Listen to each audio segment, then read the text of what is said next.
Yo, yo, yo, welcome to another edition of the Geeky Bros podcast. I'm your boy Tactix. Yo, it is just Darcy here. This is Big Geek Umar. How you all doing today? Pretty I'm good. hanging in there. I'm hanging in there.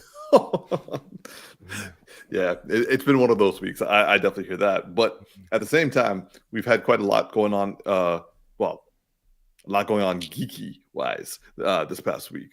Did any of you guys actually watch the Super Bowl pre-show or like halftime show or anything like that?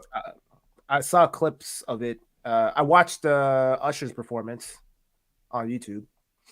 I didn't even at all. I'm with you, Darcy. I was kind of like I was that dude who was refreshing his YouTube and Twitter and also Marvel website to make sure I got the trailer first so I could post it in all my group chats first.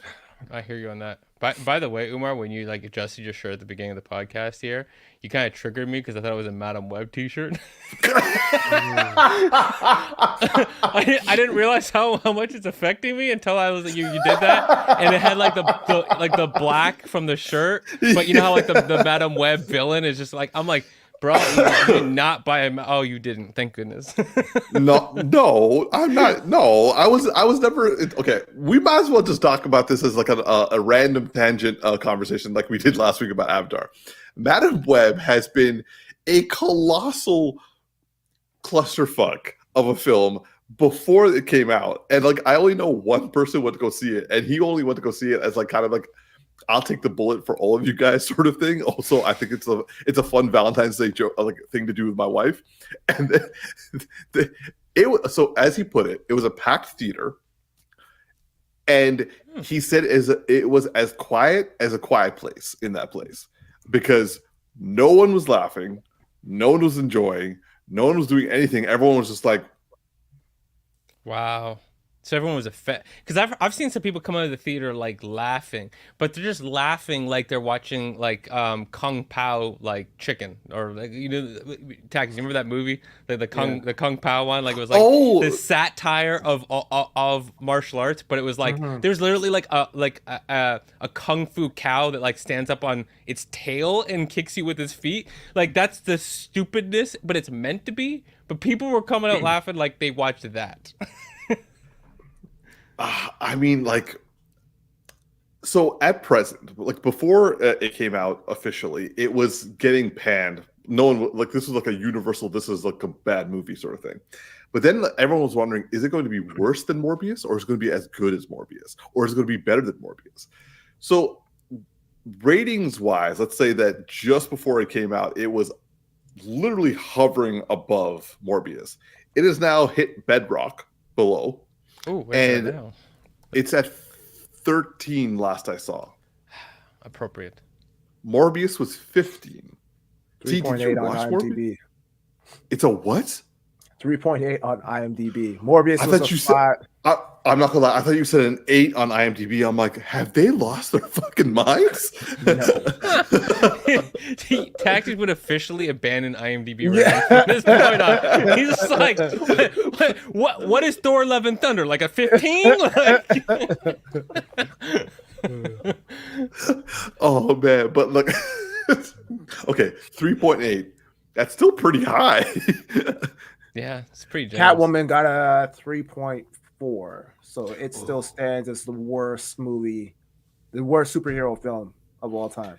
So the audience score for Rotten Tomatoes gave Madam Web like a 50 something, like a 55. 53. I'm looking at it right now. Ooh, It feels pretty generous. That sounds very generous. But these are the same people who gave 70% to like Morbius. Well, they're getting some level of criticism in here. So, and also I read like literally just before we got together for our podcast that this made about 6 million up until this point, like worldwide. Box office mojo, here I come. I need to see this. Oh my god, that's just too generous. Oh my god, this trailer is horrific. Like this the first second we saw the first trailer, I was just like, never gonna watch this unless it's like ironically and at home. So my friend told me that he preferred not just Morbius, but literally he would rewatch Batman and Robin. He would rewatch gladly. Let's name some other horrible superhero films. Oh no, what was the other like really bad superhero film that we thought of? Superman Quest for Peace. He said there was charm in Superman 4. In comparison to this, I was like, oh, okay. So yeah, suffice to say, this like even the actress Dakota Johnson is literally doing all she can to back away from this in public. She's like, I'm not associated with this film. You're the lead actor. I'm not associated with this film. I also heard they from not just like people from online, but also my friend, the ADR was atrocious for this film. Like he described it as watching a dubbed film when both the actor and also the audio is speaking English. I think this movie makes people who don't know what ADR means learn what ADR means, because like, why is this like this? Exactly. Yeah, they're like basically my friend, he's someone who likes to say things about like how bad a movie is and likes creating metaphors. He was so frustrated with this. He was like, I don't want to think about this again. I don't want to relive it. Like, I don't want to make jokes because it just like he had anxiety from just sitting and watching the film. That's ouch. I saw that a film critic put out a tweet that said, Madam Web makes Morbius looks like the Dark Knight. Yeah, I saw that too. Ooh, I did not see that. And ooh. Yeah, and I didn't watch Morbius, but I saw the trailer, and I know it's no Dark Knight. Okay, well, I guess this is our public service announcement to everybody. Like, save yourself. We haven't seen it, but we have been told to save ourselves, and we are just passing that message along. Yeah, I'm going to go on record here, and you're right, Umar. Right now it sits at 6 million. I'm going to go on record, and in a couple weeks' time, I kind of want to check back in and see if this is the lowest grossing or the biggest financial loss of any superhero movie ever. Because I have a feeling this thing is not topping 20. Honestly, like, do you know how much the budget for this was? Oh, I'll look into it right now. Because, like, honestly, if this is a box office fail and also a critical fail, I'm just somehow hoping that Sony. Oh, so okay, hold on. I'm gonna say 60 million. 60 million. Tactix, how much do you think? 60 million. It's a fair guess. I will say before I say this, okay, I do know that Dakota's, like, I think she got paid $5 million for this movie. Okay, so they've so far covered her costs. Like they paid back that much. 80 million. Are you for real? Well, I mean, 5 of it going to her out of that 20 you guys missed. So like, just that alone. Yeah. So if they don't even, if I'm right and they don't even cross 20, like, wow, that's going to be painful. So what is that? Literally, how bad are able to continue? Damn. Yikes. Just yikes. That's Sony needs to stop making superhero content. Yeah, we agree. The best things that they put out is with Marvel.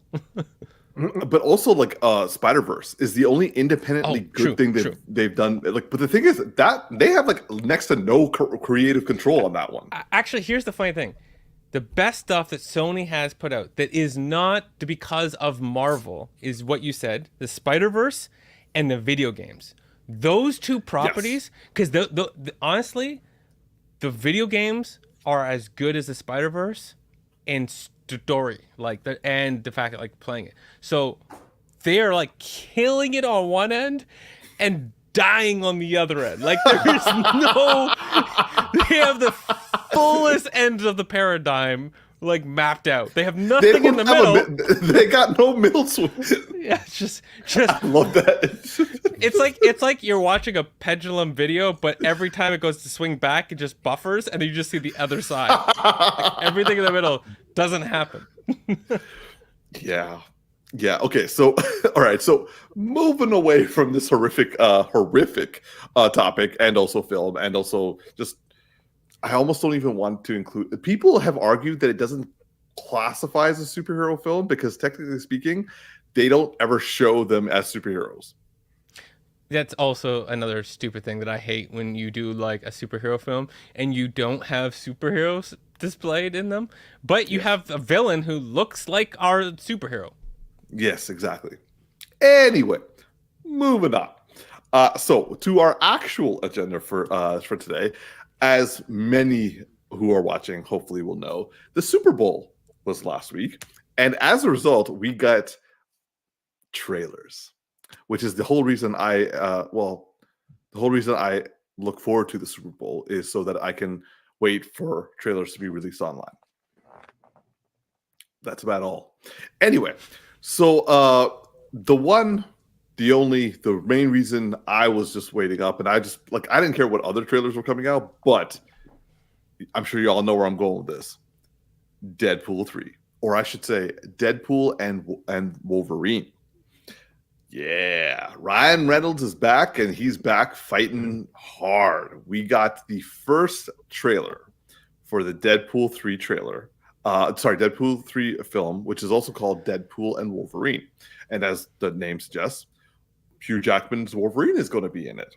And while we didn't technically see him in the trailer, we did see two backward shots. Though there is a theory that one of the backward shots is actually Daniel Radcliffe, which if it's true, that's hilarious.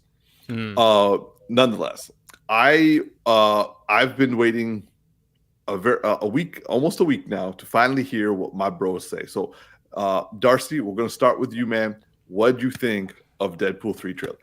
Well, swinging from the other side of the pendulum of the Madam Web, this movie looks fucking amazing. like this couldn't be any more the opposite. There's so many things in this that were just like super exciting. Like where do I want to go with this? I love how many like just different scenes it looks like it's pulling from the MCU. Like the scene being in the same forest as like in Age of Ultron when they were fighting. People think it is from there. Yeah, I know. I think that that they're gonna be like. So, the whole like TVA thing got really good in the second season of Loki, and which is great leading into Deadpool. And it looks like it's going to be so much fun. And also, like, how this thing opens, I'm like, wait, where is he? That he's like, his dead ex-wife, you know, is like alive. But like, okay, so isn't that from the end of Deadpool 2? Didn't he have like Cable's time machine thing? Exactly. Oh yeah. I kept hearing people reference it, but I couldn't remember. And now you're saying the Cable's time machine, yeah. But I just like, I think this is just gonna get. I'm just excited. I don't even know how much to say. It's just like I'm excited because it looks like it's gonna be good. I was hearing some bad things, but I thought they were just people making up stuff to like just to be, you know, create controversy on the internet. Yeah. But oh man, this looks like it's gonna be a fun and wild ride, and I just can't wait. And seeing Hugh Jackman in the proper costume, I'm super looking forward to that. And just all this fun artwork that's coming out. Like there's like there was one of Deadpool and Wolverine in like the heart type chain, but it was like split in half, and it was like it's actually friends. That's being sold. Oh, that's so good. I'm trying to find someone to do it with. Oh, it's so good. Did you see Hugh Jackman's like post or whatever? Yeah. Yeah. He was like, I fixed it. It's like asshole and Wolverine. Yeah, no, Wolverine and asshole is Wolverine and asshole, yeah. he's like, yeah. Oh, I'm just super looking forward. You know what I really think is gonna happen in this that I really want to see? I want to see just a small scene from Wolverine Origins being kind of recreated in this, where because we saw where Deadpool did the whole thing where he shot himself, right? Yeah. But I kind of want to see some variation of it with like Wolverine seeing it and being like just like let's not talk about this kind of thing. just some kind of energy, because it's like I don't know, I want to see it revisited again just because Hugh Jackman's here this time around. But I don't know. Anyways, I'm just super hyped. I'm gonna pass it along. T. This trailer sucks. Oh, sorry, I was watching Madam Web. My bad. No, I love this trailer. I love this trailer. This trailer is absolutely awesome. I love it. I love it. I'm not surprised that I enjoyed it because I expected no less from Ryan Reynolds. And what I'm most excited to see, aside from the movie itself, is the marketing campaign that's going to lead up to this. That was exactly what I was thinking. Yeah, I love everything that they've done in terms of the marketing so far around the previous films, and now going into this one, I'm super excited for it. And yeah, I'm curious as to where they're gonna go with this. It's like crazy. We have Hugh Jackman back as Wolverine, so that's gonna be really exciting to see.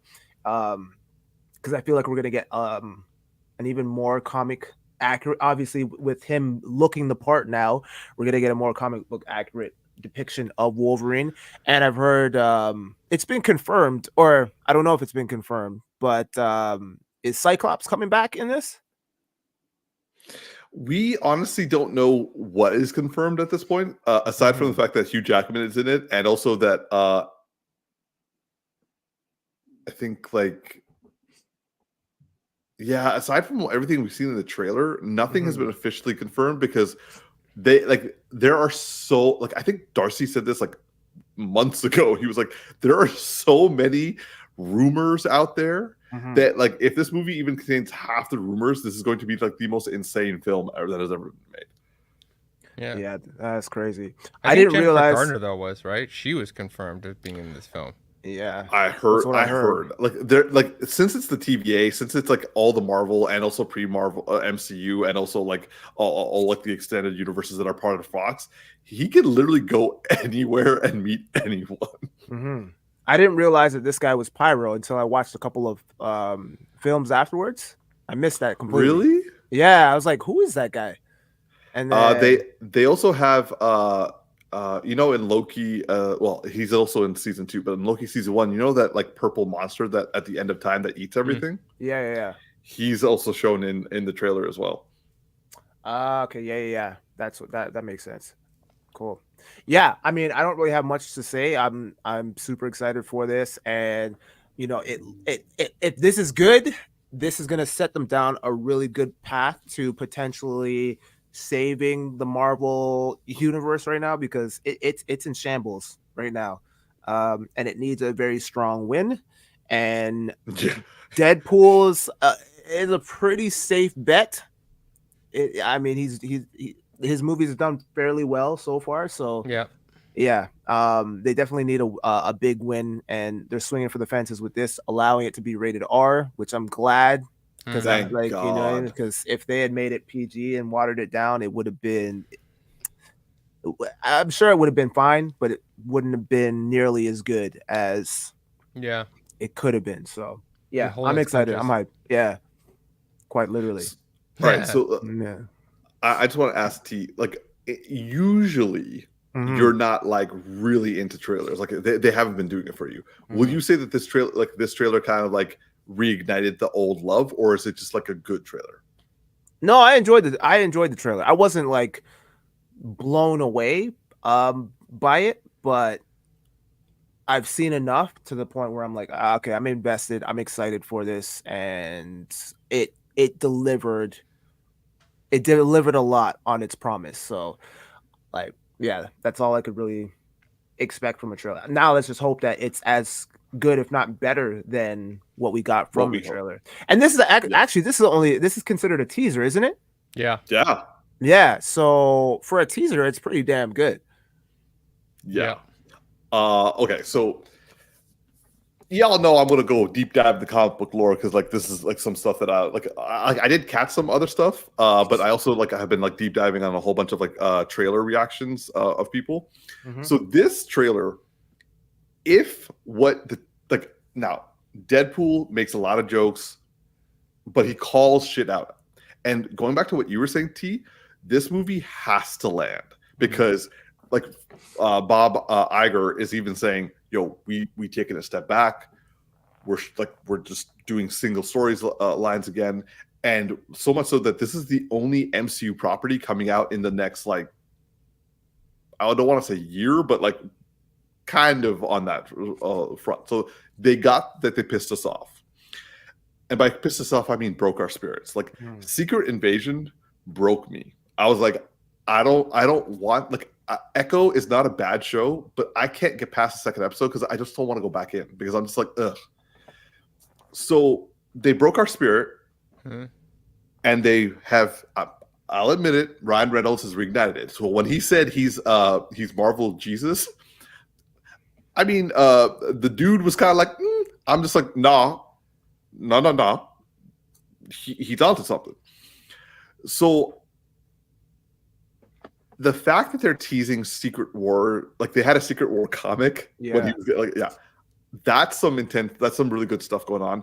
The picture that you had right up of the woman with the bald head, that's going to be Nova, who's like the twin sister of Charles Xavier. I thought it was the Ancient One. I can see how you can see that. Okay. But then I was like, nah, it can't be because why not just show her then? Why? Like we've already seen the Ancient One, so yeah, okay, maybe. People have been theorizing it's Nova, but it could also be the Ancient One. The fact that the TVA is being utilized means like we can just like hop around everywhere. Maybe even get a Loki, like a Tom Hiddleston cameo. Frankly, I think this movie is going to be kind of. It reminds me a little bit of Across the Spider-Verse, where you're literally like every frame, you're just like, oh my god, that, oh my god, that, oh my god, that, or that person. As much as like Ron are saying, I can't wait for Deadpool and finally for the team up. I'm good for the team up, but I needs to have the two of them like just slaughter the shit out of each other first. Maybe that's like me being like a meathead or like whatever, but like Deadpool and Wolverine need to throw claws and knives and guns and stuff. Like I need them to like just like we need to see a rated R fight between the two of them and them healing through everything. Oh, okay. So I just checked the IMDb, and Cassandra Nova is actually credited. Woo! So there's that. Is Ancient One there? No, but Patrick Stewart is also credited here. Shut up! Seriously? Yeah. Ooh. Yeah. It's gonna be a big film. Yes. Like honestly, I think I just like. Don't get me wrong. I didn't hate the second film because you can't hate the second. You can't hate the Deadpool movie. But like the first one for me was magnificent. The second one was all right. The first one was a gift because like we were not expecting to ever see a Deadpool movie on that level. Yeah, and then when they gave it to us, we were like, holy. Because I remember seeing the leaked test footage for it. And I was like, yo, this is awesome. Like, why are they not making this a movie? And then millions upon millions of people shared in that sentiment and made it happen. So, I mean, here we are today. I really, really want this to be a good film. And like, I just don't want any mediocre stuff. I need like, Nagar is saying Deadpool 1 budget was 58 million compared to Madam Sweat 80. I mean, those like again, Sony's stupid, and I really hope that movie makes them realize that they're stupid and they should stop doing stuff. But anyway, going back to Marvel and MCU, I really do feel that if they are able to redo everything, that it's going to be leading into some level of Secret Wars where everything is just kind of like meshed together, and we just get the X-Men. But I'm with Darcy and Tactix on this one. I am holding back my geek nerdy over excitement for this film. And that maybe it's too much hope to put on one singular film. But there it is. Like I'm getting endgame level love vibes for this thing. And it's just like Tactic says, this is a teaser. I hate that hair so much. I'm glad it doesn't last very long. Yes, Mhm. I completely agree. But yeah, Darcy, I will agree with you. Seeing everyone alive at his like at this birthday kind of like was like, what the f? I'm like, oh right, the Cable thing. By the way, where's Cable? Ooh, good point. I Hmm, wonder if he'll show up like as like an end, like give me back my thing, walk away kind maybe, of, but or Mhm. he like I under the thought he was TVA. like, yeah, because I thought he was what you call it signed on Expensive, for. Sorry. expensive, because that's probably why he's not. No, because I thought I read somewhere that he was signed on for more Deadpool movies before they, well, shut it down. Mm. Maybe Hugh Jackman took the budget. Yeah, that's true. I can see that. I can definitely see that. All right. Well, nonetheless, for all of you watching, please let us know in the comment section what did you think of Deadpool 3, Deadpool and Wolverine trailer that we got from the Super Bowl. On that note, moving on to our next trailer from the Super Bowl, which didn't actually see this coming. Like when I refreshed the page and saw this trailer available, I was like, "Oh, okay." So, Kingdom of the Planet of the Apes, a full length trailer was dropped as opposed to the teaser that we got earlier before. And T, I'm going to start with you, man. What did you think of this Super Bowl trailer? I liked it. I liked it a lot better than the teaser trailer. Hmm. It's giving me a lot more context, which is nice. Still have a soft spot and kind of missing the old storyline with Caesar and everything. I was still kind of hoping that they would carry on the legacy with his son, Yeah. but we're obviously not going to get that. I mean, we may get flashbacks, who knows? But um, yeah, it seems like the way they're kind of building it in a way where it's like there are still humans, like civilization is still around, but like now they're on like they're at the bottom of the food chain, Hmm. and now the apes have fully taken over, and now some of the apes have kind of rebelled and are like at a standstill because they're like, okay, well, we don't want to be like menacing and like, wipe out the human race or whatever. We can try to figure out a way to kind of band together. So there's obviously going to be some interesting, hopefully anyway, interesting storylines to go from there.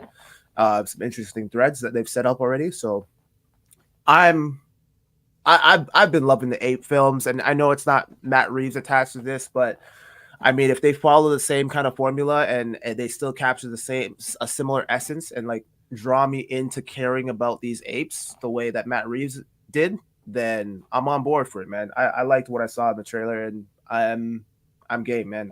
I'm good to watch it opening night. I have a question. Yeah. Would me telling you that the director of this film directed the Maze Runner films would make could like change your opinion at all?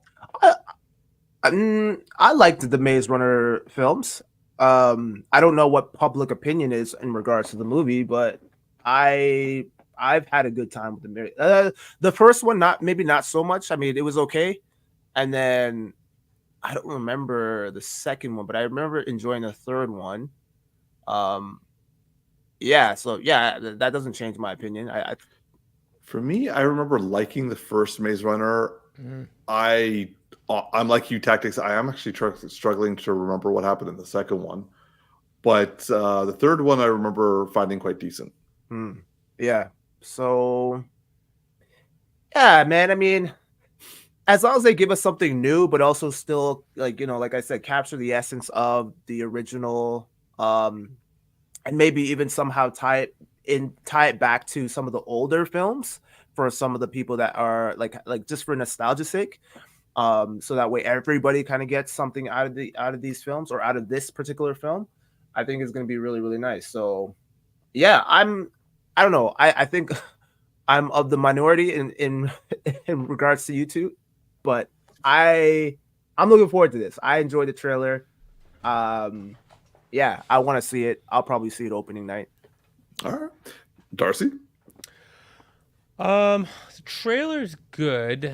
However, I don't know. Like, I'm in this place where like I'm not really feeling like I need more Planet of the Apes content, but I do think that like, given I'm available and all that kind of stuff, I would go see it, right? Right. or if people are, starting to say like, it's absolutely, you must, whatever. But I definitely am not like desiring to see this movie. Like, if someone said, hey, would you want to see another Planet of the Apes movie if we were to make it, I'd be like, no, I was good with the last trilogy. I'm okay. Right. And so, but it does look good. It does look intriguing. I'm just hoping that the storyline that we're seeing where, this woman is different than the other humans and he's trying to help her and it just like the lies of the past, that it doesn't end up feeling like a story we've heard before, because it feels like Right. I've seen this trope. I'm not saying it's like we see this once a year in a film, but I just feel like I've seen this storyline before, and I'm hoping I don't watch it going like, I get to the end and I'm like, yep, that's exactly the same beats that I feel like I've seen before. Like, I can see it all coming. Like, there's nothing really new. It looks good. Maybe there's some good emotional scenes, but it doesn't really introduce anything new. So I'm Mm. hoping it does introduce something that really intrigues. And obviously, because they're trying to set up the next, I guess, trilogy, that like it really set something up that would make me want to see two more movies and doesn't end up feeling just like, okay, kind of like cliche at the end of it. Yeah, I hear that. Like for me, I'm kind of in the middle between the two of you because I felt the same way before watching the trailer as you did, Darcy. I didn't think the trilogy needed to be branched out even more into a franchise. Now I also had a problem with the first trailer that I found that the visual effects, especially about the apes, wasn't as good as the previous films. Like, I mean, like when I was watching War of the Planet of the Apes or Dawn of the Planet of the Apes, I was like, "Yo, did they like? Is that CGI or did they actually get apes to start like talking and walking?" Uh, this one you could tell, in my opinion, from the beginning of the trailer of this Super Bowl trailer, that they were visual effects. However, as I continued to watch the trailer, I started to become more on Tactix' side. Like by the end of the trailer, I was like, yeah, okay, I'm hooked. That was a good trailer. And also like the visual effects issues for me kind of like went out the window. I was trying to figure out what the story was going to be about. At first I thought it was going to be like a similar thing, but like I thought they were doing like a reversal of the very first movie where it's like, yo, this girl is different. She's smart. Kind of like Caesar was different and was smart.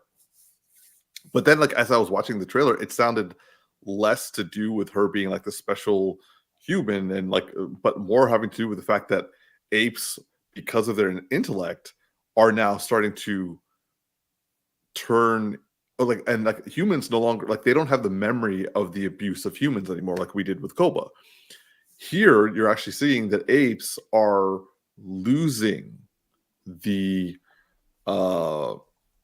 utopia that they had created.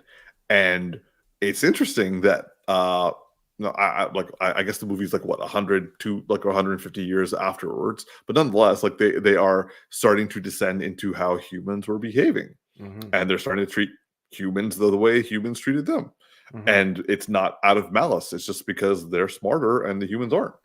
So I found that like parallel to be an interesting idea, but I don't know if this could be like made into like another trilogy. Like if they're going to do it well, I would say that it's only like a contained story that's a nice like epilogue afterwards. But as it stands, I wouldn't say I'm like I can't wait to go watch this movie, but I will say that I am intrigued to watch it. Like I would also see it opening night. Cool. Cool. Yeah.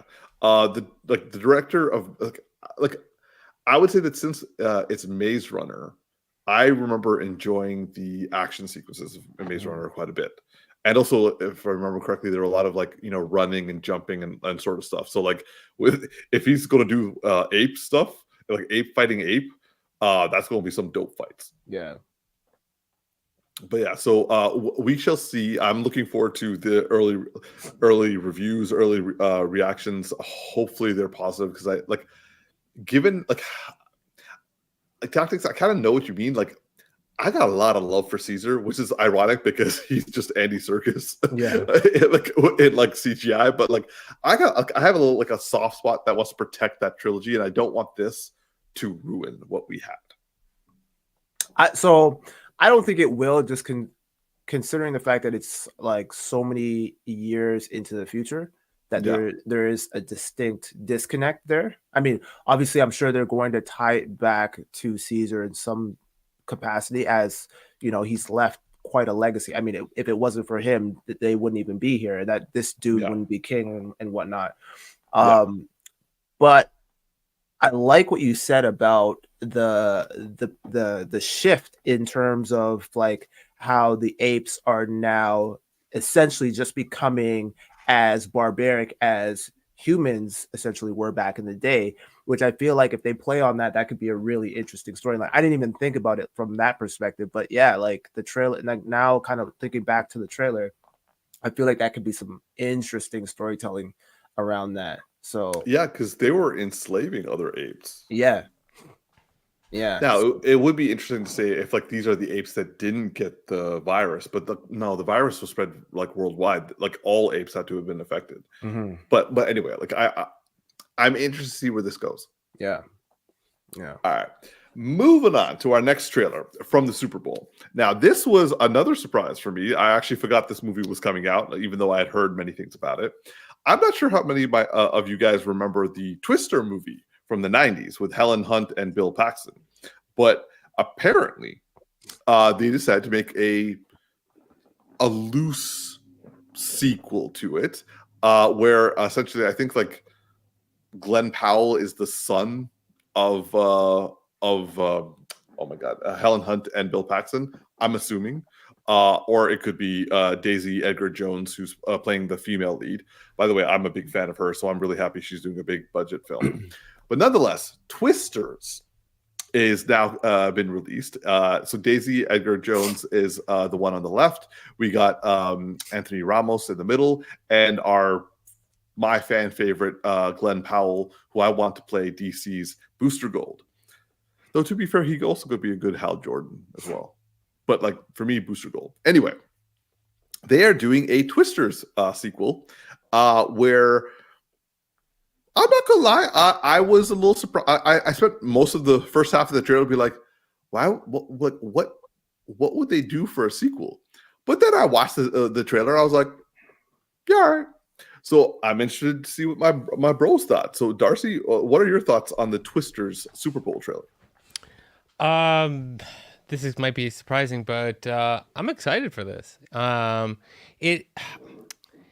I've always been a love for big, epic, natural disaster films, like like the one where like the storm came through and like everything froze and stuff like that, or just like like I just always like humans facing off against like natural disaster, because it's like an interesting villain. It's an uncompromising villain that brings a fantastical version of like the Discovery Channel to it, right? And I just find it intriguing to see what you can do and then what people try to do against that. And it presents something that's different than human motives, right? Because the Twister doesn't give a crap about what you think. It doesn't have feelings. It just does what it does, right? And then you see crazy people driving into it, and they're going to use new technology and whatnot. But for me, what's intriguing about this is like they did an amazing job with it in the past, and obviously they need to capture the essence. But what more can you do visually that you couldn't do then, right? Can you show more of what it's like to be inside it for longer in a way that you couldn't do in the past, right? And they have to up the ante. They have to show something that you can do with new technology that you couldn't do in the past to just really amp this. So for me, this kind of hits a little sweet spot for me where I like these natural disaster films. Like I still watch every so often the San Andreas one with The Rock. Like it's cheesy, but I like it. So yeah, I'm all in for this one. Like this is definitely one that like I'm like when it comes out, I'm gonna be like, baby, let's go see this one in the theater, blah blah blah blah. And you know, I'm also down. I'm also down. You know where I'm going with this. 4D. 4DX. I'm down for that. This is definitely a 40. You know, 100%. 100%. You know I'm not leaving that theater without a hospital bill because I am going to be whipping around that chair like no tomorrow, okay? So, okay, I have something to add to this because while you were talking, I was looking into it. So the director for this movie, I mean, he's not a weak guy. He directed Minari. I don't know this film. It was an art house film with Steven Yeun, and it got like 98% on Rotten Tomatoes. Like it was a very well received film. But also he's directed an episode of The Mandalorian, and is going to be directing an episode of Star Wars Skeleton Crew. So like he's got some game in his directorial skills. But the guy who wrote The Revenant with Leonardo DiCaprio. Yeah, this is a movie. This is strong. This is strong. Yes. Like these are not disaster film writer and directors, but they came together. And so I personally know that Daisy Edgar Jones is a very talented actress from like the show that I watched her in, which was Normal People. But also Glenn Powell, like he's not known for his like deep dive acting skills, but he's held some like pretty good levels of rom-com and also action style. So like the man can do what he's doing. So the fact that they're all got together to make this film suddenly has me very intrigued. And also, I won't come with you to 4D. Okay. When's the movie come out again? This hold up, let me check. It's coming out in July. Okay. Yeah, I was just looking up the director here, and he did. I think did you mention he did one episode of The Mandalorian there? Yes. Yeah, and I actually really liked the episode. It was one that not everybody was a huge fan of, but I liked. Like it was more because of not the episode. I think it had to do with more what people's expectations of where the story was going, of the overall arc of Mandalorian at this point. You remember the one where it's called The Convert, and it's the one where you have the woman that's from the Empire and the guy who used to be, and he's supposed to be like converting into the new order because they're all they used to be part of the Empire, now they're part of, I forget what exactly, but they're like walking around the I forget what planet city that is. Oh jeez, I need to show you a picture, but it's one that involves more talking, and it's kind of showing that behind the scenes, the people of the Empire are still part of the Empire, but they're pretending to be. Yes. Oh. Yeah, he directed that episode. So he's very art house style, because but you're right, that was very focused in like that wasn't like it had some action in it. Yeah. I love the episode. I could understand why people had gripes about like they weren't loving it because they were like, why is the Mandalorian not going where I want the episodes to go? Yeah. But the actual skill of the episode, I thought was one of the most strong. It sat with me because it was like such a really intriguing episode. Tactix on the other side, like I'm like, what are we talking about right now? so okay, all right. Going back to the main topic. T, what did you think of the Twisters trailer? The guy we were talking about, the director of the Twisters movie. It's like, okay, cool. Yeah, I mean, I enjoyed it. I'm like Darcy. I like the natural disaster movies quite a bit.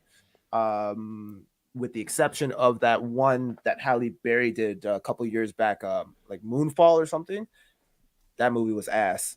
Oh. But I don't remember that one. That's probably why. Yeah.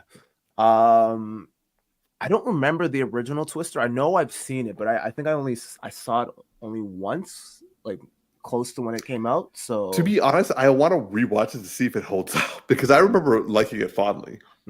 Yeah. Which one? Sorry. The original Twister. Original Twister. Oh yeah. I was looking at the Moonfall pictures. I got distracted. Yeah.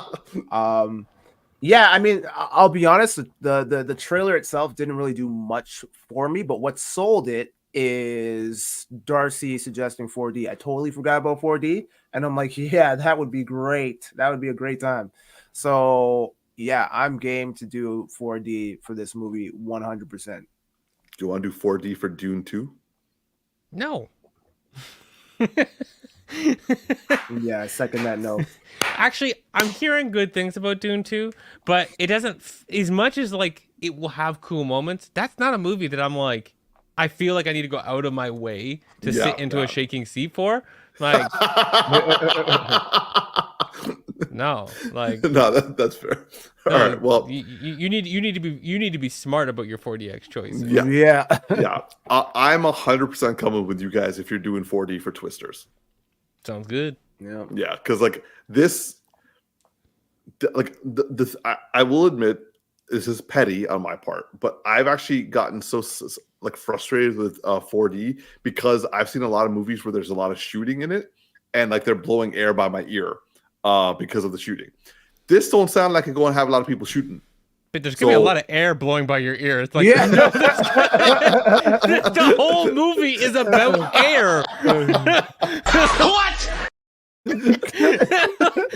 Like, oh, I just saw like there's gonna be a lot of air. Like, do you know what is in a twister? You know what tornadoes are made of? But it's like whoosh. It's not like psoo, psoo, psoo. Like it's not like that constantly by your ear. I mean, it's going to be constantly going the entire. It's a twister, bro. he's like, I don't want to hear choo choo choo, but I don't mind hearing.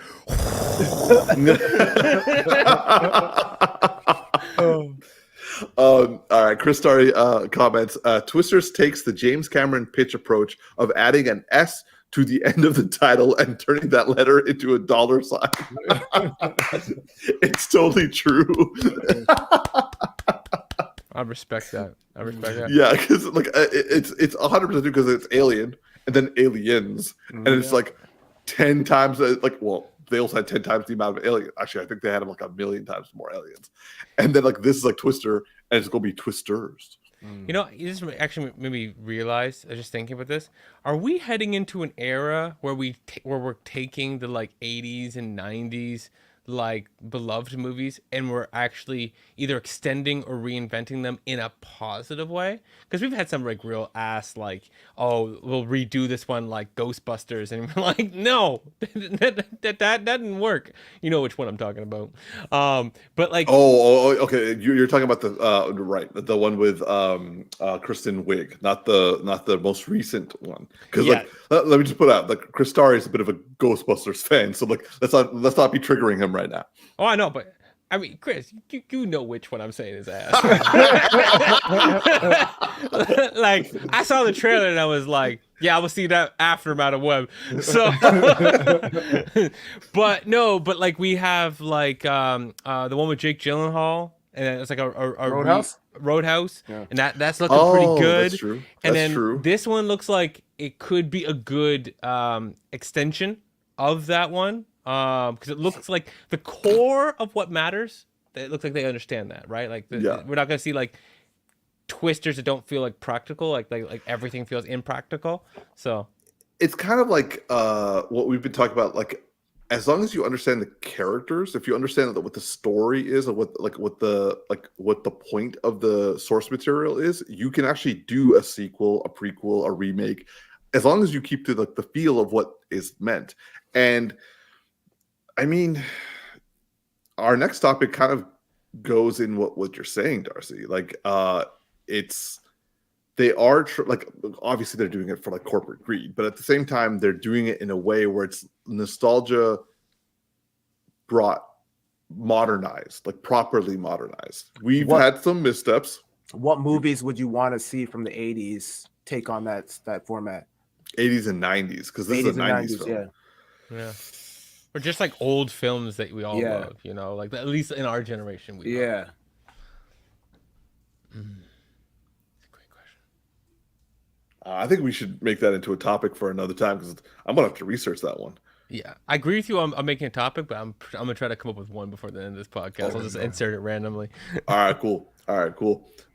That's what she said. Oh No. wow! Sorry. That's low hanging fruit, bro. That's definitely what she said. I'm not,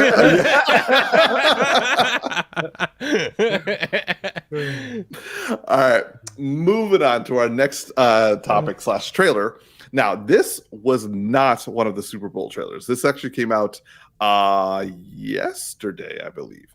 And so, for those of you who didn't grow up in the 90s, like the mid 90s, there was a thing that happened. There was an event that took place for all of those from 1992 to 96, because it's like that. Anyway, so there was a thing called X-Men the Animated Series, and as a result of the beloved nature of this cartoon series that people have tried to replicate in other cartoons, they've tried to replicate in live action movies.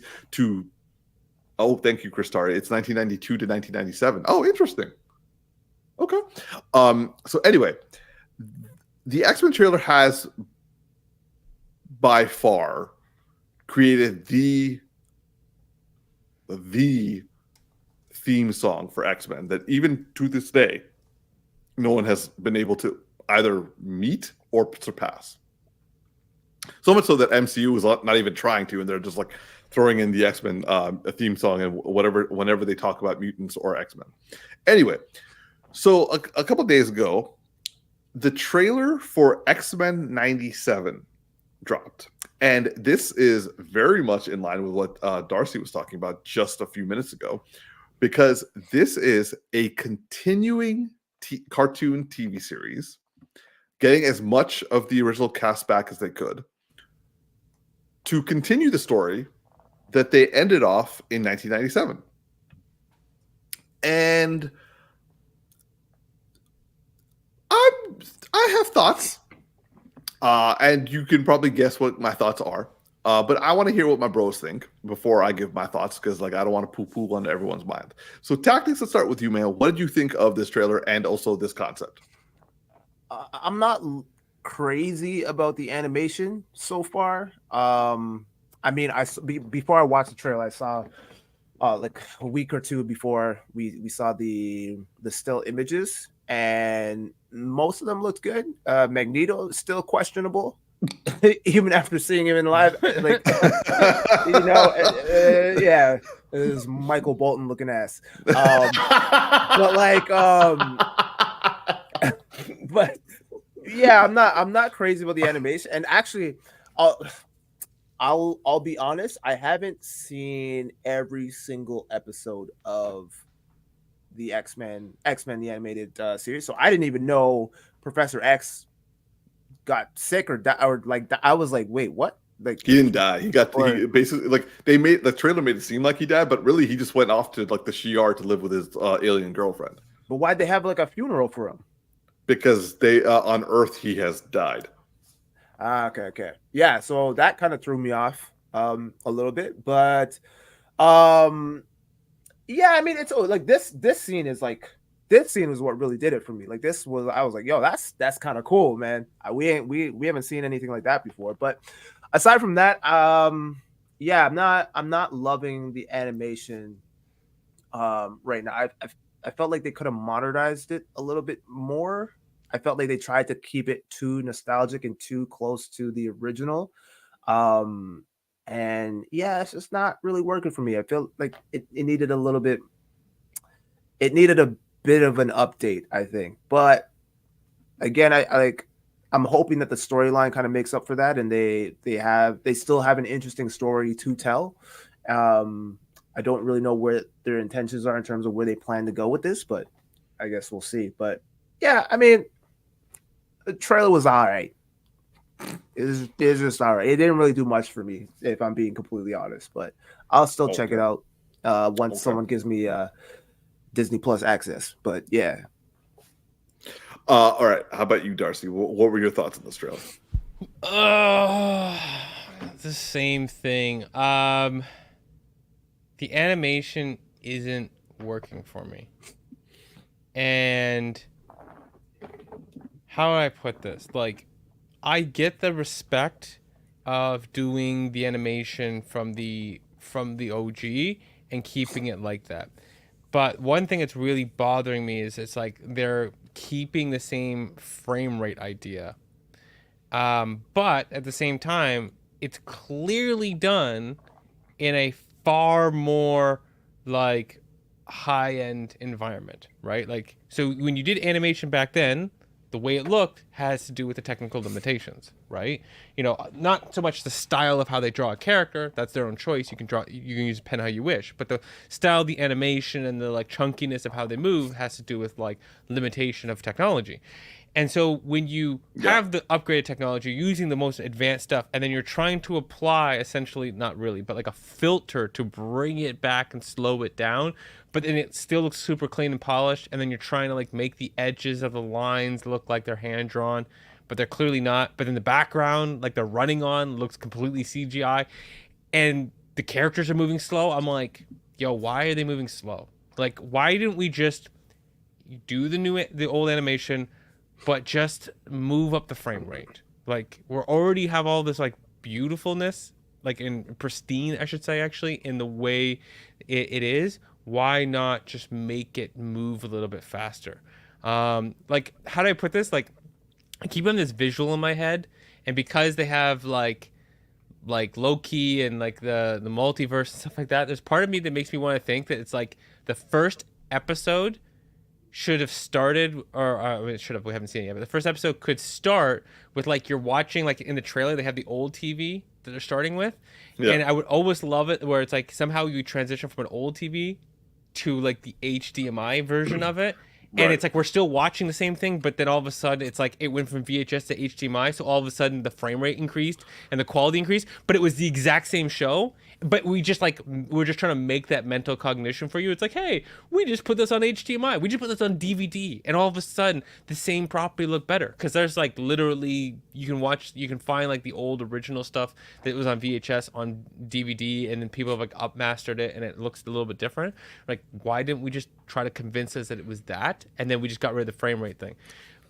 But if you actually ask me what I really want, I wouldn't have done the old style. I would have done a minor time skip, and I would have upgraded the look, and then that would have allowed for characters to have a slight redesign of their costumes, and then you have this acceptance, like it's like, let's say it was X-Men 2004. I'm just choosing a random date, right?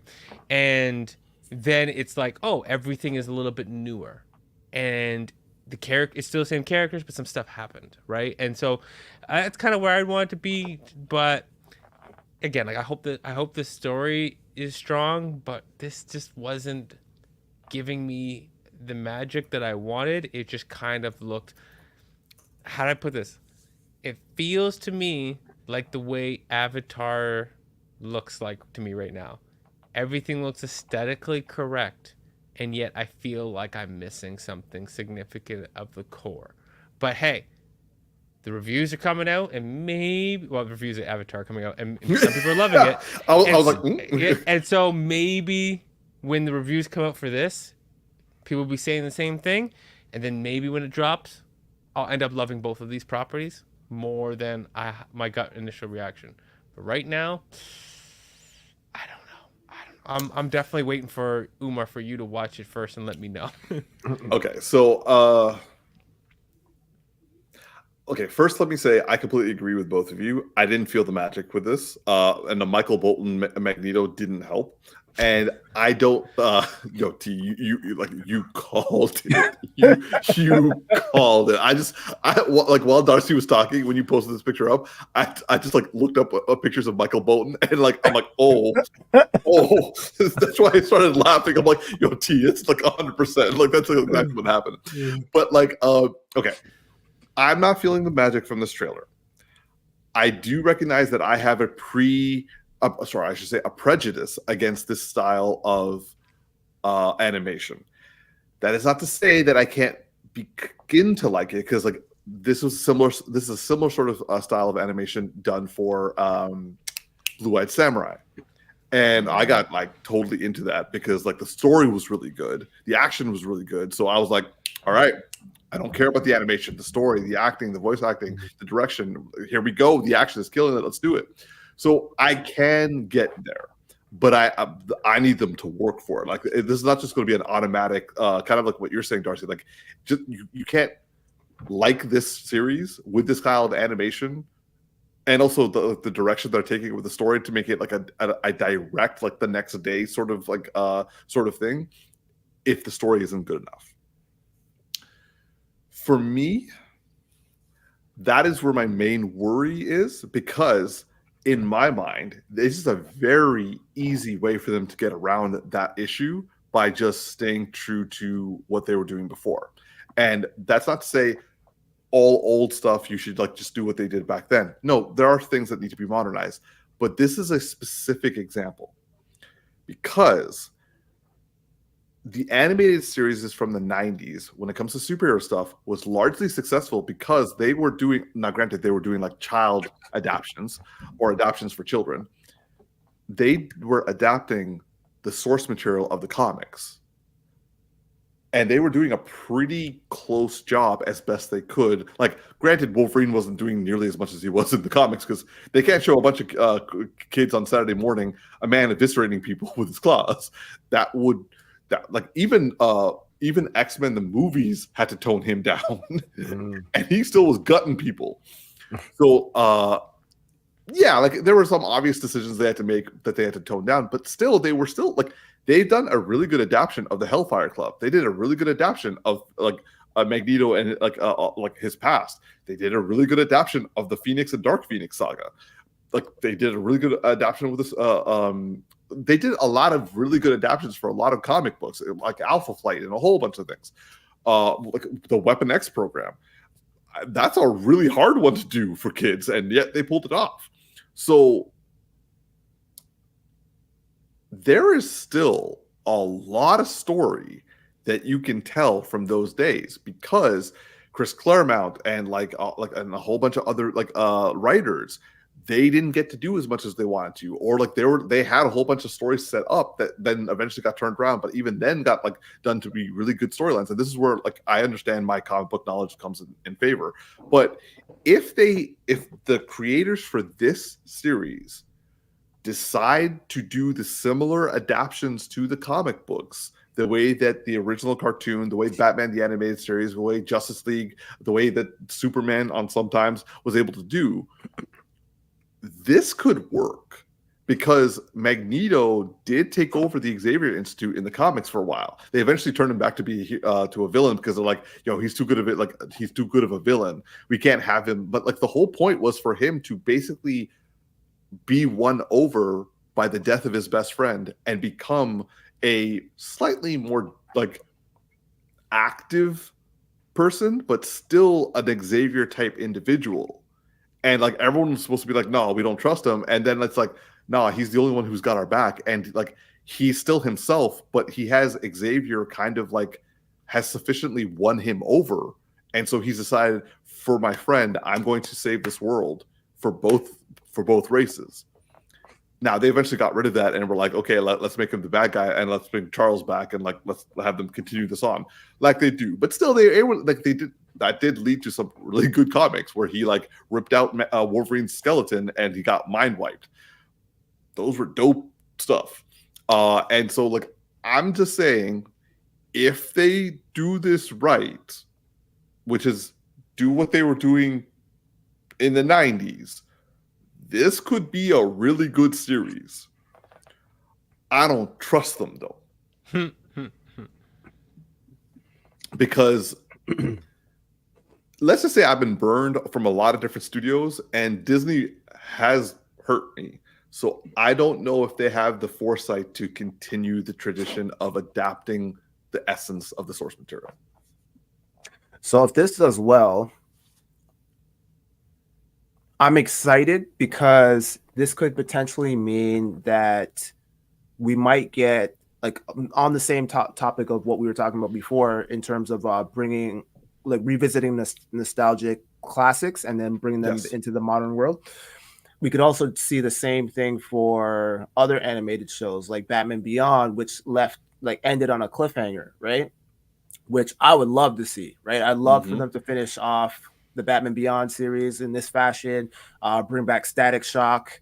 They've even talked about how they're potentially trying to bring back Biker Mice from Mars. I wasn't a huge fan of Biker Mice from Mars, but I mean, it was dope. Yeah. But I again, same with this. I don't think I've seen the entire series from start to finish. But yeah, I mean, if this does well, then it could be the catalyst for something huge for other and a blueprint. Yeah. Now, Biker Mice from Mars might be a bit more difficult, but like with Batman Beyond, just get Paul Dini back. Just leave Bruce Timm out of it. My man keeps taking clothes off women. Anyway, Darcy, you? I was just thinking about how Tactix is definitely what is the word here? Campaigning for Batman Beyond, and will be 100% at a time. I love every time we bring up like a Disney property, he goes like, and Batman Beyond. I'm like, that's not the same universe, bro. Oh, it just goes to my head. I'm like, you talking to the wrong guy, but maybe James Gunn hears you. Warner Brothers, like they watch MCU like a hawk. If all of a sudden X-Men starts doing well, I can guarantee they're gonna be like, yo, what cartoons can we bring back? Yeah, but no, because my point was like, because like Ryan Reynolds wants to bring back Biker Mice from Mars, right? So it's like, if everybody like now is like, oh, okay, well, if X-Men works and then they're bringing back Biker Mice from Mars, then it's like, okay, well, what other properties from back in the day could we bring back and, you know, revolutionize in a different modern era, right? Like they even brought back He-Man and like, you know what I mean? So like they're already kind of going in that direction. So just go back and like take some of the shows that didn't like have a complete ending and finish it off like the way that they're doing with the X-Men, right? So Chris Starry's comment, he says, I'm hopeful this series is great and that it could lead to a Spider-Man 98 series. Oh, yeah. That one got canceled after the end of the 5th season. So I watched a lot of those episodes. Him saying that actually reminds me, there were, because like Spider-Man and X-Men the animated series were both in the same universe back then, and they had a crossover event. Actually, they had a couple crossover events, and also in this trailer the Daily Bugle is seen, and Spider-Man and Venom are both like showcased. So like it's not out of the realm of possibilities that the Spider-Man will show up at some point in this series. That's true. Kind of what you're saying, T and Darcy, like they could bring back Spider-Man. Ooh, that's pretty cool. Ooh, and so what if they because they're probably gonna you'll probably see other characters potentially, depending on how many you see. Like, is this just a one and done like limited series, or are they? I think they're just doing like a first season. Okay, so because we could potentially see like Iron Man again, War Machine, and wouldn't it be cool if they got all the original, like Robert Downey Jr. to voice him, and then Captain America by Chris Evans? Like that'd be pretty cool. That's interesting. Yeah, that would be interesting because the thing is, the Fantastic Four were also in Spider-Man, X, and also Iron Man, and also Captain America. Yeah, because like X-Men was like, aside from when they had Spider-Man come in briefly, it wasn't mostly exclusive. Like, I mean, they had the whole like content of Spider-Man, like X-Men, which is like a lot of people. Like Apocalypse, I remember was meant to be the new replacement for Magneto in the comics, but then they just like kept Magneto as is, and then had Apocalypse just show up randomly as a result. So, yeah.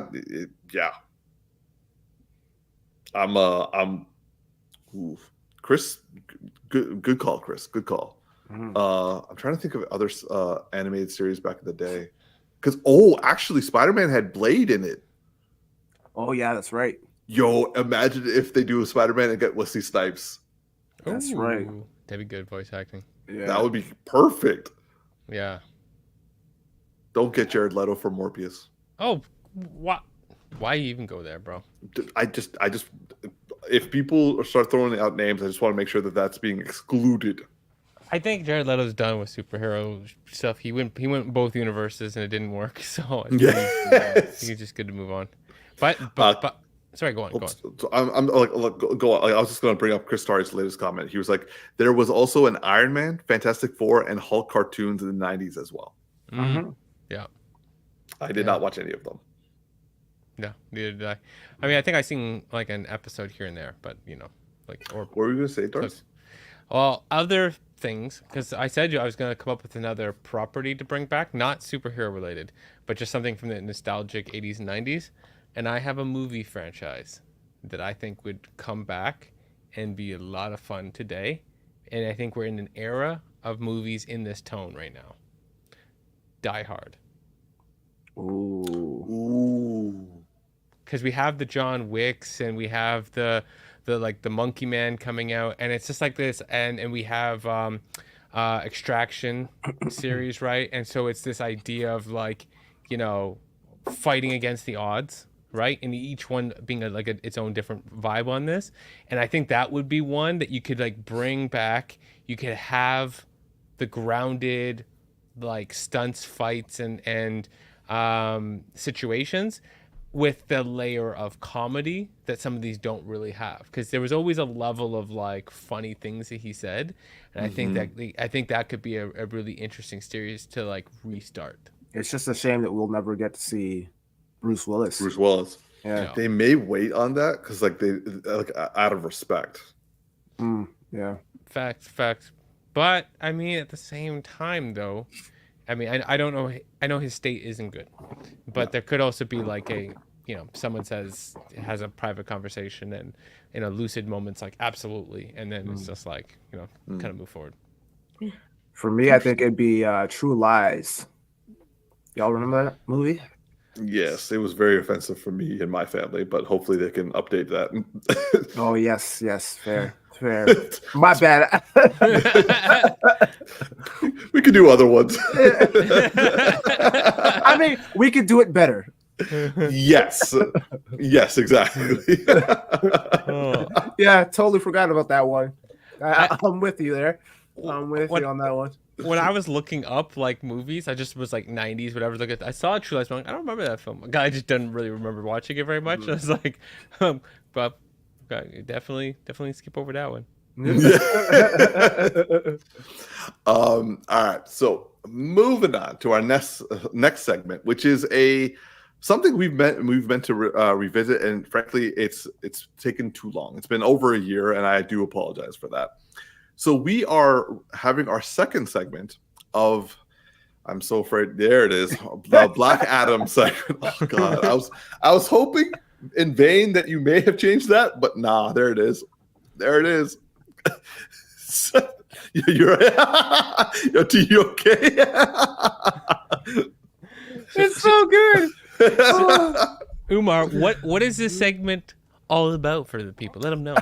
Right. So there was a conversation where I was freaking out at Tactix for not watching a particular, I can't remember exactly what geeky aspect it was. But I was freaking out that he hadn't watched something, and I'm like, how could you have not watched this? And he very defensively and also like properly put me in my place by saying, yo, how many black films have you watched? And I was like, and I started trying to back away, and then he was like, no, I got you, brother. Well, how many movies? And I was like, I watched Fresh Prince of Bel-Air, and he was like, white people watch that all the time. I was like, all right. So I was given a very long list of African American Black centered films that are classics. Yeah. And the first segment, I watched. I watched Life. I watched Dope, and I watched Friday. And Umar, after you watched those, did you feel black, y'all, and I'm black, y'all, and I'm blacker than black, and I'm black, y'all? I actually forgot about that. I did not. I will not say. I will not respond to that. I will just say that I started appreciating the films. Oh, Tactics for the next segment. Can we get the Robert Downey picture in here? You know what I'm saying? Yeah. Oh, please don't. Please don't. By the third segment, you got to be upgraded to that level. Oh, no. Oh, I hate your genius mind. All right. So, anyway, so the Black Adam segment is basically a repeating segment where I watch classic Black and African American films, and we all discuss it with my fresh eyes and everyone else's, nostalgic eyes, really. So the first movie on today's segment has to do with the 1991 coming of age film called Boyz in the Hood. Now, this movie, I've been blindly watching these films. Like, I have not been reading anything about them. I have not been trying to learn anything about them. I'm just like going in because my bros have suggested it, and I'm just watching. So with this movie, I turn it on, and like the first, like, I would say like a quarter of the film is focused on like young kids, but we got Lawrence Fishburne in there, and we have Angela Bassett. I was like, oh shit. And for the first like third of the movie, I'm like, a quarter of the movie, I'm like, so it's just going to be following these kids. But then they like time skip like 7 years, and then like Cuba Gooding Jr. is in this movie, Ice Cube is in this movie, and then Morris Chestnut shows up out of nowhere, and I'm like, what the fuck? And then Regina King, I'm like, oh, and then Nia Long, I'm like, oh. So I was like, wow, before they were all famous, or in my mind, they probably were already famous at the time, and I just didn't know it. So nonetheless, I was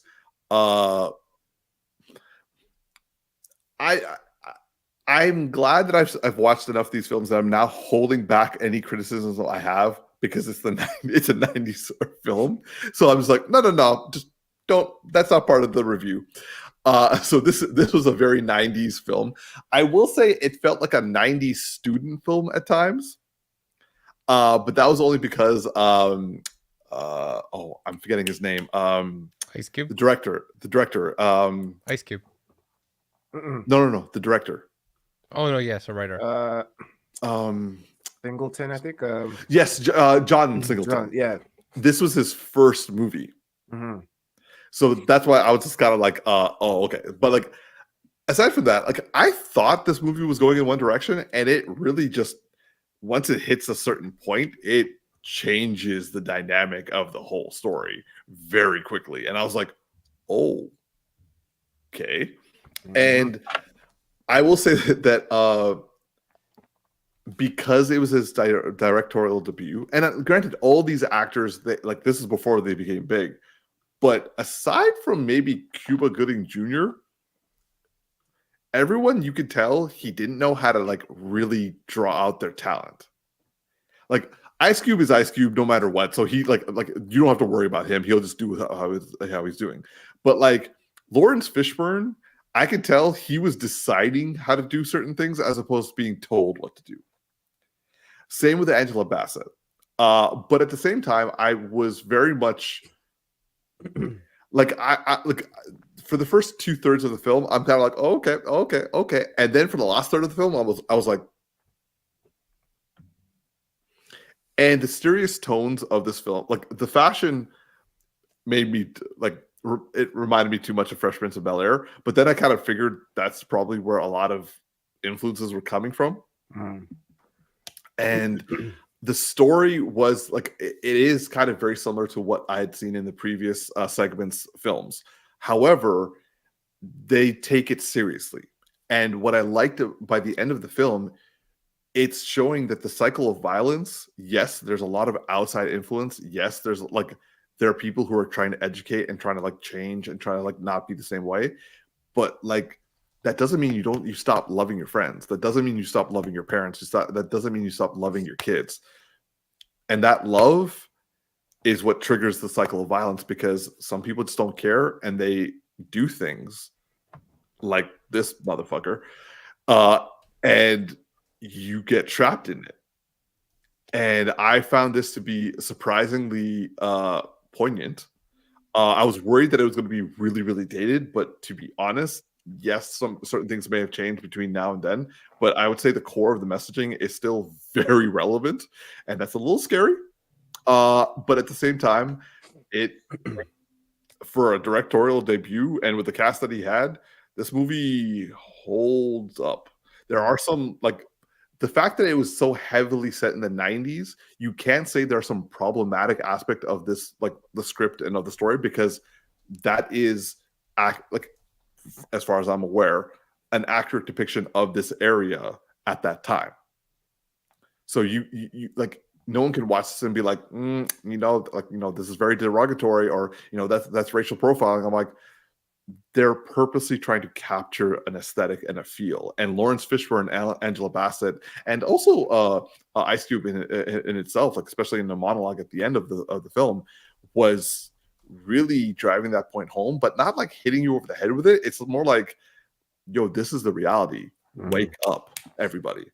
So I found this to be actually surprisingly very, very profound film. Watching it in 2024. So I'm curious, like, what did you guys think of it when it first came out, or whenever you first watched it? Darce? Oh man, it's been a long time, but I mean, I think you captured quite a lot of it. For me, like when I watched when I was younger, it always comes down to that scene, and to this day, there's like a song I listen to that has that. Like, it's called Ricky, and it has that like Ricky, like, and it's like how the song like it plays in the song, and it's just like, yeah, it's. I don't know, man. It's been a while, but yeah, it always hit really deep. Really, and it always comes down to that major scene for me. Yeah. But it's one that I like. It's been so long that I'm realizing I need to go back and revisit it, because I watched it like 2 or 3 times when I was like probably like 12, and I haven't watched it much since. So I think I need to go back on this one. All right, T. Yeah, it's definitely a powerful film. I agree with both you and Darcy in regards to this particular scene. This one always really stood out to me. I watched it again probably like 5 or so years ago, and it still held up for me. Like, it's still a phenomenal film.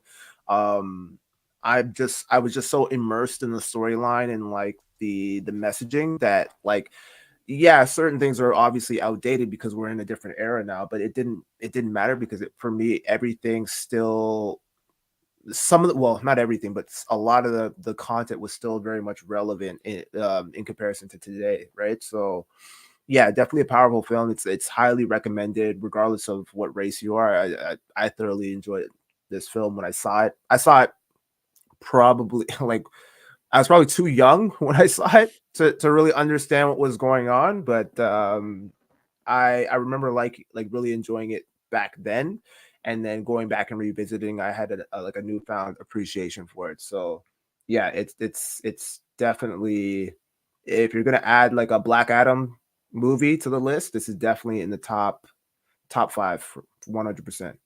Top 3, I would even say. Yeah. So I had heard of this movie. I never knew what it was about, and the only image I had of it was Lawrence Fishburne holding the gun, like when his house was getting robbed. So like I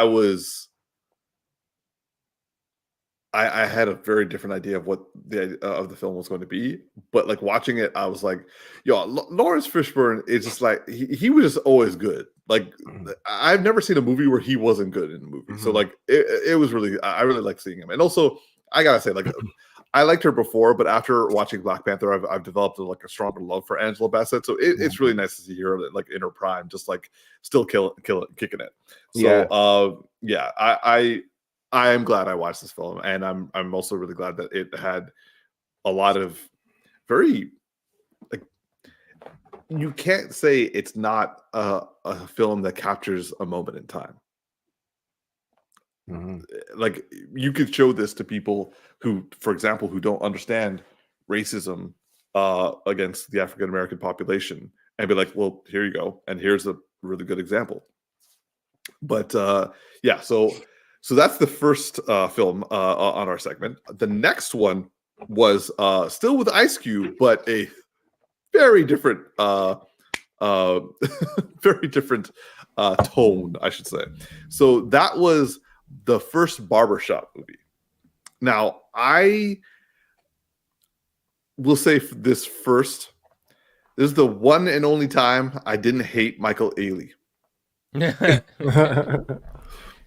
He still was flirting hard and he needed to tone it down, but like when he punched Anthony Anderson, I burst out laughing. But I will say that I hadn't seen this. I turned out I had seen one scene in this movie. It was when Dink punched who's Eve's boyfriend? Oh my god, I always forget his name. He's also in Grey's Anatomy. Let me just check. I know you're talking about, but I don't know his actual name. I know. I'm just like I'm remembering everyone. Jason Winston George. That sounds Yeah, like so a like proper name for him. yes, yeah. So that was the only scene of this movie that I've seen, and I think I saw it on TV. However, I found this to be a nice palate cleanser from watching Boys in the Hood, and having a similar but different view of the like granted this isn't set in LA, this was set in Chicago. Not that racism is better in Chicago than it is in LA. It's kind of, I would say, on the same level. However, wait, hold up. Was that Common? Common was in that movie. Oh, no, he's in the other one. Yeah. Gotcha. Okay. I was just like, I could not have missed Common in that film. But yeah, so I would say that I did enjoy this a lot more than I thought I would. Cedric, it was nice to see Cedric again. I had forgotten entirely Sean Patrick Thomas, who played Jimmy James. Mikey Ealy, Anthony Anderson playing his usual like silly self from like the 90s. Ice Cube continuously playing Ice Cube. Just he's Ice Cube in different circumstances. Like I've seen him in 3 different classic black films, and he's been the exact same. And also 21 Jump Street, 22 Jump Street, and like literally every role he's ever been in. He's consistent. Like if Deadpool or Loki went into different universes, he'd just be him. He's like a Nexus person. But anyway, I found it funny. I found it very endearing.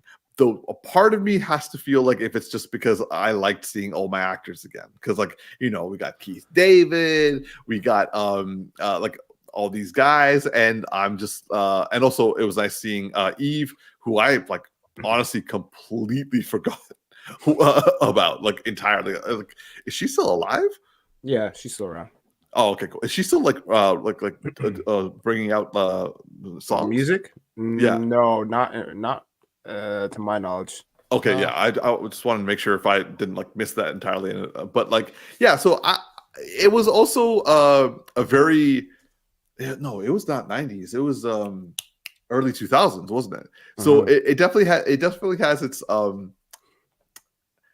decade filmmaking feel. But that's what kind of made me like it, because like, you know, this is when I was in high school, and like I kind of started getting into movies more like properly, not as like a way to like avoid doing homework, but maybe because I actually liked watching stuff. So I liked the community perspective of this. I liked the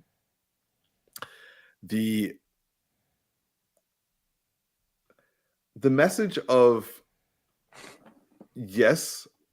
The population can work against each other. Yes, America does make it incredibly difficult, but also what I liked about this film was the showing of pride, the pride in the Afro-American identity, and the versatility in that pride, because it's not just one thing that they're known for. Like this wasn't talking about how, like, you know, the barbershop is like the trade for that all black people should have. It's like, we're a barbershop and we take pride in what we do. And something as simple as a barbershop can be so impactful.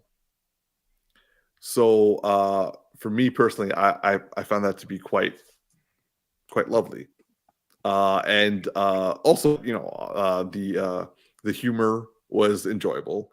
Kind of, it was very short. But Darcy, do you remember the scene when they played the music and literally every person is like dancing to the music from like almost like it would made sense to be an ending credit scene, but really it was like done in the middle of the film.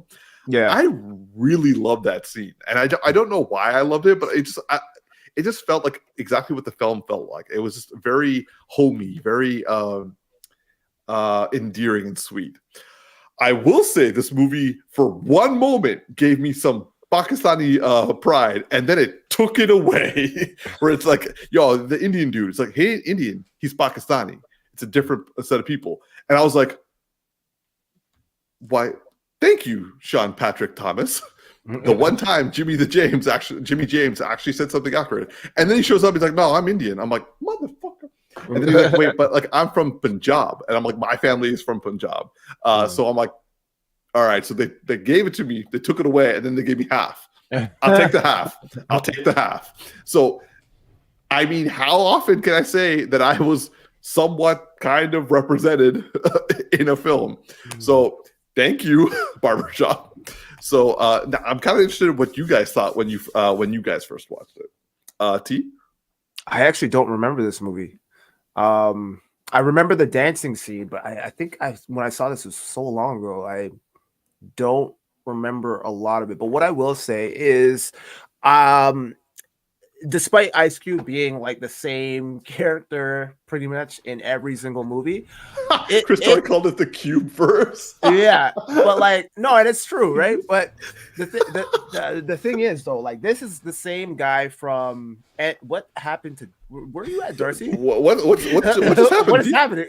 I've had a camera malfunction. My main camera just decided to not work, and Fair. I can use my iPhone as a camera, but the stand is over here, so this one is just not working. So I'm just gonna put that away for now. So hey. Hey, sorry, T. You were saying. No, I was just saying that like I've been super impressed by his career, even though he's like kind of like one note. The fact that like this is the same guy from like NWA, and all of a sudden now he's like in all of these like like cult black classics, and it's just kind of like it's crazy to see because you know what I mean. Like he really did like flipped everything around, and like his career is actually admirable. So yeah, good on him. Got to give the man his props. Gotta give him his flowers too. Yeah. How about you, Darce? I'm gonna make a comment on the Cube verse out here. Here's a funny thought. Okay, Ice Cube plays himself in every role, but then you have people, and also named after an inanimate object, The Rock, who plays himself in every role. But I would argue that Ice Cube always plays his role at a higher execution, in that it is the most fitting person for that role that could not be replaced. And there are as many roles that I think that our guy who plays Reacher could have just replaced him very easily. Big, Absolutely. physical, and acting. Yep, this would have worked. Very good point. Yeah, because like The Rock is like he's playing an action hero. Ice Cube is playing Ice Cube. So like, what are they going to do? We need to find another Ice Cube persona. And who else can you get like who could like play like the roles that he plays, where it's like you just think of 21 Jump Street and that scene where he's like they're going like it's his daughter, and then it's like who else could make you feel like you're about to die more than that? You know what I'm saying? My favorite line is when like when Channing Tatum is freaking out outside, and he just says in like a really quiet voice to Jonah Hill, it's like every time he says that shit, there's another foot in your ass. And I'm like, I love that because like, you have no control over the situation. But going back to this film, the thing that I always loved when I watched this film, a few times back in the day at an older age, than Boy in the Hood, was that for me it was about community, and like I grew up not having a barbershop to go to, and always wanted to have a barbershop to go to. I didn't start going to a barbershop until like in my 20s, and just the ability to have community and the dialogue and like the more openness about things that you don't get in a lot of other places was always something that was fun for me. And Tactix, for not remembering the film, here's a scene that I will quote 3 words from and see if you remember. That's my car. Oh yeah, okay, yeah. For context, there's like this woman's out here beating the hell out of some guy's car, just smashing it, and they're all like, "Oh my god, oh my god!" And one guy's getting like a shave and a cut, and then he's laughing, and he's like, "Oh, this poor sucker," blah blah blah. And then they describe the car, and it's his car, and he runs out with the whole gown and everything, and shaving cream on his face, and he's screaming at her. And she's beating up his car because she's like trying to like get back at her ex, but it's the wrong guy. So she's destroying the wrong guy's car. And there's just like this funny moment. It's like, oh, this is your car? Yeah, that's my car. It's like, this car is all fucked up. Honestly, I expected that to be like her getting revenge on him. So when he was like, "Yo," she was like, "I'm like, girl, what are you gonna do?" And she's like, "My bad," and she just bolts. I'm like, I mean, bad on her, but I would have done what she did. Oh my god! I mean, first off, don't destroy people's cars because you're mad at them. Like that stuff don't end well. Even if you think you're in the emotional right and it is the correct person's car, it don't end well. No. So yeah, no. But for me it was always just about like brotherhood, community, having a place, having more of a sacred safe space for Black men to communicate. Whatever those topics were. And since I've gone to barbershops since then, I've always found, depending on obviously every barbershop's different and the barber you're with and stuff like that, but I always found a bit of community that you don't have in other places. So that movie always kind of represented that for me. Another thing about the movie that I was actually really surprised they did very well had to do with the white barber. I can't remember his name right now. He's one being cut off in the photo right now based on the way we have. Yeah, which is kind of appropriate. They handled his entire story arc really well because you could have easily made him the butt of the jokes. You could have easily made him to be like a poser, and you could have easily been like, oh, he's like just like one of those people. But it's like I really liked what he said, and eventually got them to respect him. Where he was like, I'm not trying to be anyone. I grew up here. Like this is where I've lived my whole life. This is who I am, and like the reason I have my girl is because she likes who I am. And I was like, ooh. Umar, here's an interesting thing, and I know Ice Cube had this like whoever wrote this, but like I every time Ice Cube's in these like Black films, I just think he wrote and directed every single one. I could conflate it with Friday, but one thing that I think that is being done here is think of every like generic Hollywood film where a Black person's in it and the character is nothing more than a trope, right? Yeah. It's just a stereotype. And then they reverse the whole situation in this and round out the whole character instead of just doing the opposite. Exactly. No. Look, you're absolutely right. Yeah. So for me, I would say that I actually not actually like I don't expect you guys to send me movies that I'm not going to enjoy.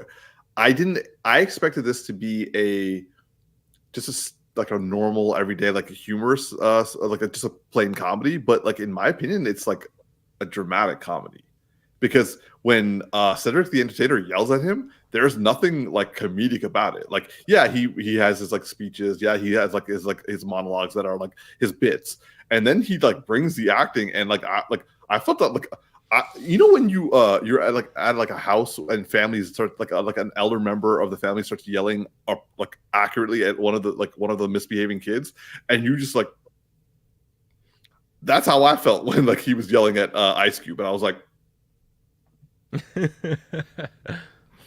so yeah, I really enjoyed this film. I know there's a sequel. Is that something for me? Like, is that a classic also?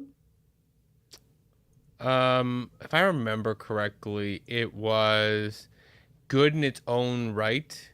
Some elements less classic than the first, but Okay. still good. In there was a different part to the story that they were trying to tell, so they weren't trying to repeat. There were some elements that felt like, you know how like you have a movie that goes cult classic, this, and no matter what you do, you can never quite get the exact thing from the first one. So it had that, but what they were doing with the second one, if I'm remembering correctly, 'cause I think there's only two, was they introduced. three. Oh, there's three. There's three? Yeah. Yeah. there's three. Okay. Oh, wow. Okay. So I forget if it's the second or the third one. Tactics, correct me if I'm right, but the one that I remember most of whether second or third was the one where they had to split the barbershop into two, and they brought in a salon. So they had a black woman salon, and it was the introduction of the conflict of having the dialogue that women have and it being a safe space for men. Right, and that part of the community, and there's a lot of like stuff about like how the black women were doing the weave and how expensive it was, how much more money that they were bringing in, and it was like there's a whole bunch of like dialogue conflict that was happening there. But Tech, did you remember that was the second or the third film? Might have been the third. I want to say it's the third one because I know Nicki Minaj was in one of them. I think she was in the third one. Yeah. Damn. Okay. Well, I got some more movies to watch. But okay, yeah. So yeah, very much enjoyed that one. On to the final film of our segment, of our Black Adam segment tonight, and that has to do with a significantly modern film. Like, this is still, I think, in theaters as well. It's called American Fiction, and it's with Jeffrey Wright. It came out, I think, like a month ago.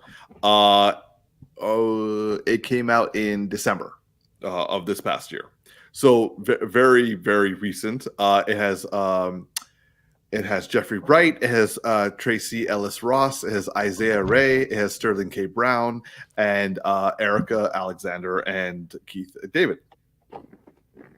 So this film, I would say that it came at a really perfect time because like I had literally just finished I had just finished Boys in the Hood, and so this came out, and I started watching it, and your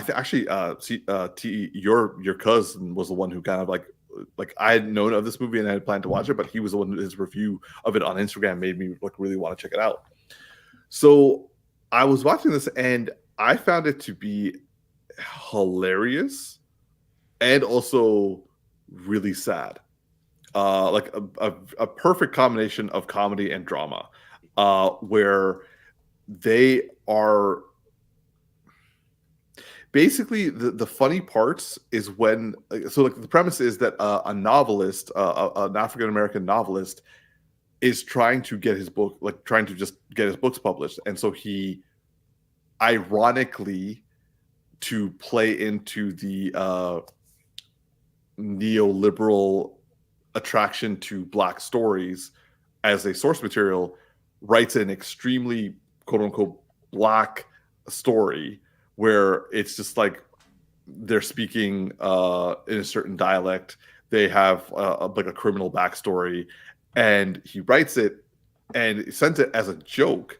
And so it ends up getting not only picked up as a book and becomes a best-selling New York Times book, they then make it into a movie adapted into a film, and he's like literally making so much money on something that he didn't intend to be taken seriously, and it's being like critically appraised, and also like a lot of like people are saying how it represents a generation, represents a people, and he's just like, this is derogatory. How can this be like taken seriously? And his book publisher is like, dude, just shut up, just play into it. Like, we're racking in more than we've ever done with your previous books. While at the same time, it's him having to. He's a person who is very much separated from his family. And because of a tragedy that takes place in his family, he's having money issues, and because he's like taking care of his family and having money issues, this like genuinely like ironic, sarcastic thing that happened is now funding his ability to actually take care of his family. And there's a lot of issues in his family, and like Sterling K. Brown is playing his brother, and Tracy Ellis Ross is playing his sister, and Erica Alexander is playing his girlfriend, and it's like just great actors all across the board and really good writing. And like it's a very interesting, like I can understand like a part of the argument of this story, because I've talked about how for like Muslim stories, I want it a certain way where it's like not depicting one aspect, but depicting more of a broad aspect and like different areas that people don't know about. But it's like, well, if we're there's the argument of if you're able to like accurately depict one area so that people at least understand that area, it's okay. You're not pandering to that, as long as that's not the only source. So like it was a very interesting conversation, while also really funny in terms of what was happening. So I would say that I highly recommend American Fiction as a film. Like I found it to be really good, and I would be really interested to see, like, have either of you watched the movie yet? No, I hadn't even heard of it until you just talked about it right now. Really? Oh, okay, my bad. Well, I also was planning to go to Cambodia in December, so I wasn't paying attention to movies. That's fair. But yeah, so I personally really loved this film. I think it was an accidental. Someone brought that up. Oh, but fair enough. So T, I think we lost T. Yeah, it seems like his stuff is frozen. And he's dropped. So yeah, so his stuff is really frozen. Froze over. It was too much Ice Cube. That's what the problem was. Yes. Ice Cube probably came out taking it out on. Apparently, everyone's taking it out on Tactix's internet these days. He just went right over my pun. Did not get it. Okay, got it. All right. I'm sorry, I missed His it. computer froze because too much Ice Cube. Oh, there you I'm go. stupid. Yeah, it was it was a dad joke, but I was just trying to put it in there, you know. I'm gonna move on because I'm embarrassed. Anyway, so nonetheless, Darcy, I highly recommend you check out American Fiction. I think you would like it. I'm interested to see what you think about it. Hell, if you want to, I'm happy to rewatch it. Absolutely. And I'm curious. I have a question for you. I know we were messaging this in like the group chat before the podcast this week. What movie have you decided to watch next? So the next two films I have slated right now are House Party, and I'm also going to watch Higher Learning. I knew there was gonna be the two, and those two cannot be any more opposite. Like it's gonna be like Boyz in the Hood and Barbershop, but like very different. You're also gonna love. I'm pretty sure if I remember correctly, Lawrence Fishburne is also in Higher Learning, playing opposite of Epps. Is it Epps who's the other? Oh, Omar Epps is in it. Okay, cool. I think it's Omar Epps is the main actor, if I remember correctly. IMDb, Higher Learning. I just gotta double check. Higher Learning was also Ice Cube does show up in this again. Busta Rhymes. Yeah, Omar Epps is also a John Singleton. Film. Don't tell me anymore. I want to go in blind, because I've been going in blind for all of these, because I like being like, oh shit, they're in this. Oh shit, they're in this. Cool. Well, I'm just saying there's a lot of good actors you're going to see in this. There's a lot of really good actors in this and celebrity. Yeah. Okay. Yeah. Well, this one's more refined than Boyz, in my opinion. Yeah, because it's evolution of a director is my thoughts. Right. No, and that makes sense. Yeah. Well, also for our audience members, please write in the comments what other classic Black African American films you guys think I should check out, so that we can include it in our Black Adam segment. And feel free to name anything. Of course, if I can find it on Amazon or on Disney Plus or on Netflix, hell, I'm happy to rent it on Amazon if I need to.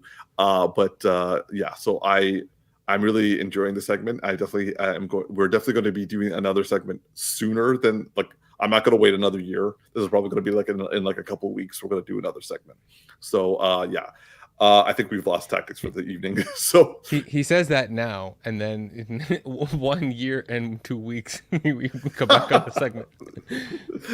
But yes, nonetheless, we are. I'm going to volley it to you, Darcy, for our closing remarks because we lost Tactix. Absolutely, and we had all kinds of technical issues because I'm on my secondary camera over here, so it's that kind of a night. But yeah, it's been another edition of the Geeky Bros podcast. Please like, subscribe, comment, all of that good stuff, and I'll pass it over to you, Umar. Yes, we will be putting in timestamps for those of you who did not watch us live, so that you can go directly to the segments that you want to, and also please. Like Darcy's saying, like, favorite, and subscribe. We will see you next week, and live long and prosper, y'all. Have a good weekend.